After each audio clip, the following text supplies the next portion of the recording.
তো আজকে আমি যে বিষয়টা নিয়ে আলোচনা করব সেটা হচ্ছে আমাদের ম্যাগনেট। ঠিক আছে, বা ম্যাগনেটিজম। ম্যাগনেট, ঠিক আছে, এর দুটি পোল থাকে, একটা নর্থ পোল থাকে, একটা সাউথ পোল থাকে। ম্যাগনেটের সাইডে, ঠিক আছে, একটা ইন্ডিভিজুয়াল ইন্ডিভিজুয়াল একটা লাইন, ইন্ডিভিজুয়াল লাইন পারাপার হয় নর্থ পোল থেকে সাউথ পোল, এবং ওই লাইনগুলো দেখতে পাওয়া যায় না, তার জন্য ওদের নাম ইন্ডিভিজুয়াল লাইন দেওয়া হয়েছে।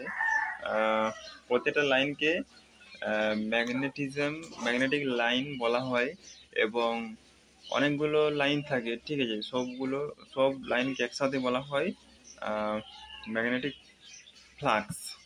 ঠিক আছে, তো কি করে ওই ম্যাগনেটিক লাইনগুলো তোমার নর্থ পোল থেকে সাউথ পোলের দিকে ওই ম্যাগনেটিক লাইনগুলো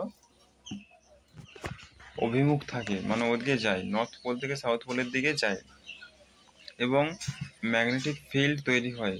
ওই ম্যাগনেটিক লাইনটার জন্য আমাদের ম্যাগনেটিক ফিল্ড তৈরি হয়, এবং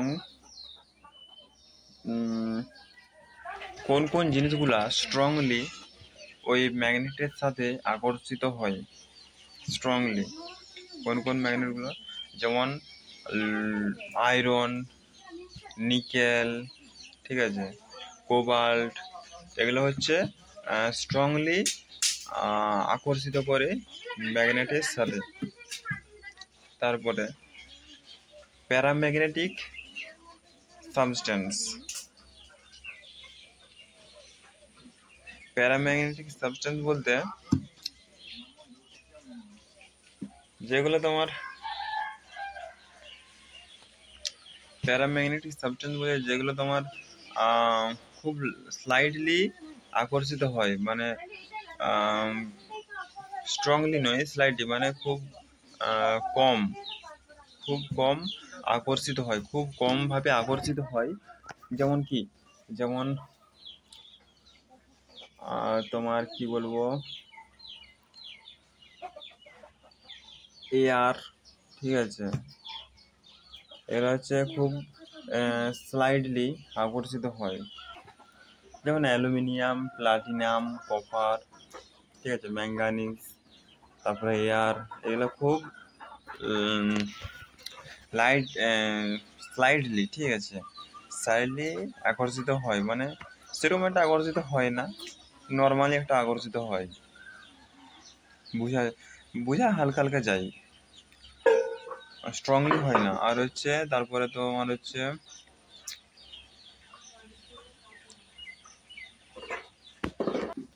আরেকটা হচ্ছে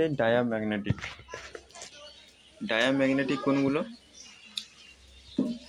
যেগুলো মানে আকর্ষিত করেই না, ঠিক আছে, মানে ধরো একটা কাগজকে যদি একটা চুম্বকের উপর রাখো এবং তারপরে যদি একটা চুম্বককে রাখো, হ্যাঁ, দুটো চুম্বকে তো আকর্ষণ করবেই, কিন্তু কাগজটা কিন্তু আকর্ষিত হবে না। ওগুলো হচ্ছে ডায়াম্যাগনেটিক উদাহরণ কি কি আছে, উড আছে, পেপার আছে, তারপরে আছে তোমার wood, paper, diamagnetic, water, LAC diamagnetic. এগুলোর ক্ষেত্রে আমাদের চুম্বকত্ব আকর্ষণ করে না, তার জন্য এগুলো ডায়াম্যাগনেটিক। তাহলে কি কি আলোচনা করলাম, তোমার আলোচনা করলাম ফেরোম্যাগনেটিক, মানে যেগুলা স্ট্রংলি আকর্ষিত করে, যেমন কি লোহা, নিকেল, কোবাল্ট। তারপরে কি আলোচনা করলাম, প্যারাম্যাগনেটিক কোনগুলো, প্যারাম্যাগনেটিক হচ্ছে খুব স্লাইডলি আকর্ষিত করে, খুব হালকাভাবে আকর্ষিত করে, যেমন অ্যালুমিনিয়াম, কপার, ঠিক আছে, এগুলো হচ্ছে প্যারাম্যাগনেটিক। Air paramagnetic. তারপরে আসছে ডায়াম্যাগনেটিক। ডায়াম্যাগনেটিক হচ্ছে আকর্ষণ করেই না, ঠিক আছে, চুম্বকের সাইডে আমাদের ম্যাগনেটিক ফিল্ড তৈরি হয়, কিন্তু কাগজটা যদি ওর পাশে নিয়ে যাওয়া হয় বা উডটা ওর পাশে নিয়ে যাওয়া হয়, তাহলে কিন্তু আকর্ষণ করবে না। ওগুলো হচ্ছে ডায়াম্যাগনেটিক সাবস্টেন্স, যতই তুমি ওর কাছে নিয়ে যাও, ওর চুম্বকত্ব ওটাকে আকর্ষিত করবে না। জলটাও কিন্তু আমাদের ডায়াম্যাগনেটিক, এগুলো মাথায় রাখবে।